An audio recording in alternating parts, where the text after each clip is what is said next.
دوستو، اردو ادب کے آج کے اس ویڈیو میں آپ کے ساتھ شیئر کروں گی بہادر شاہ ظفر کی تفصیل، جن کا زمانہ 1775 سے 1862 تک کا تھا۔ ہم سب جانتے ہیں کہ بہادر شاہ ظفر کون تھے۔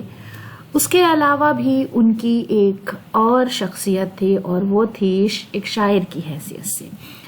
تو آج کا یہ ویڈیو ان کی شاعری پر ہی بیسڈ ہے۔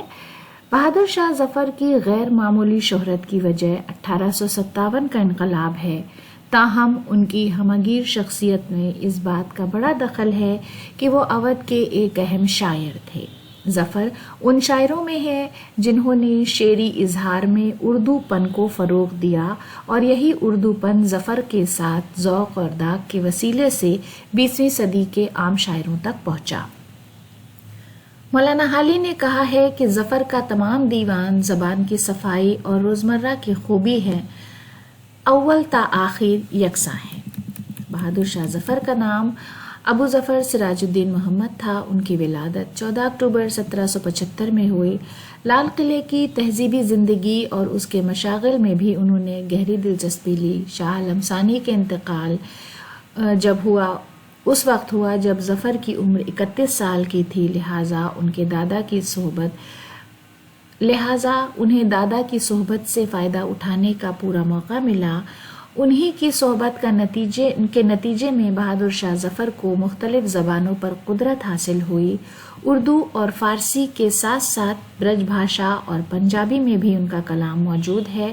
ظفر منکسر المزاج اور خلیق انسان تھے۔ غرور اور نخوت ان کو چھو کر نہیں گیا تھا۔ شاہانہ عیش و آرام کی زندگی گزارنے کے باوجود انہوں نے شراب کو کبھی ہاتھ نہیں لگایا۔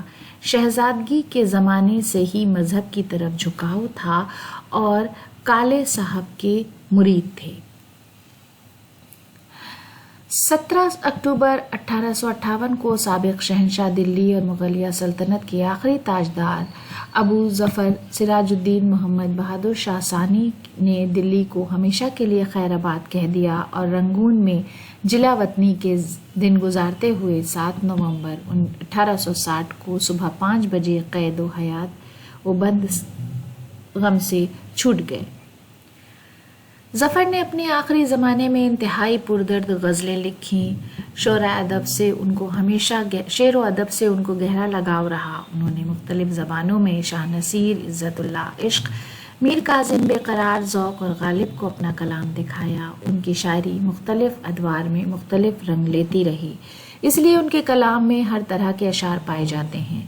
ظفر کے منتخب کلام میں ان کی اپنی انفرادیت نمایاں ہے۔ تغزل، شاعرانہ کیفیات اور جمالیاتی رچاؤ کے اعتبار سے ان کا یہ کلام اردو غزل کے اس سرمائے سے قریب آ جاتا ہے جس کی آبیاری میر قائم، یقین، درد، مصفی، سوز اور آتش جیسے شعراء نے کی ہے۔ ظفر کے کلام کا منتخب حصہ اپنے اندر ایسی تازگی اور دلکشی اور تاثیر کا عنصر رکھتا ہے جس کی اپنی دائمی اقدار ہے۔ خصوصاً وہ حصہ جس میں ظفر کی آپ بیتی ہے، اس میں کچھ ایسی نشتریت اور گداز ہے جو اردو غزل کے سرمائے میں اپنا جواب نہیں رکھتا۔ ان کا ایک شعر ہے: شمع جلتی ہے پر اس طرح کہاں جلتی ہے، ہڈی ہڈی میری اے سوز نہاں جلتی ہے۔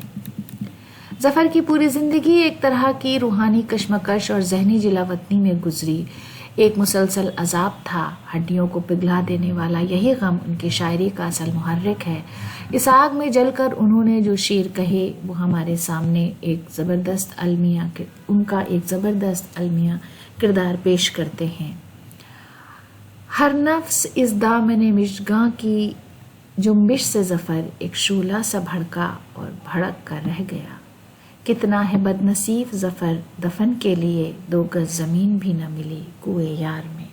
یہ ان کا بہت ہی مشہور شعر ہے جو اکثر ہم لوگ سنتے ہیں، اس کو کوٹ کرتے ہیں، اور بہادر شاہ ظفر کے بہت سارے ایسے اشعار ہیں جو ضرب المثل کی حیثیت رکھتے ہیں۔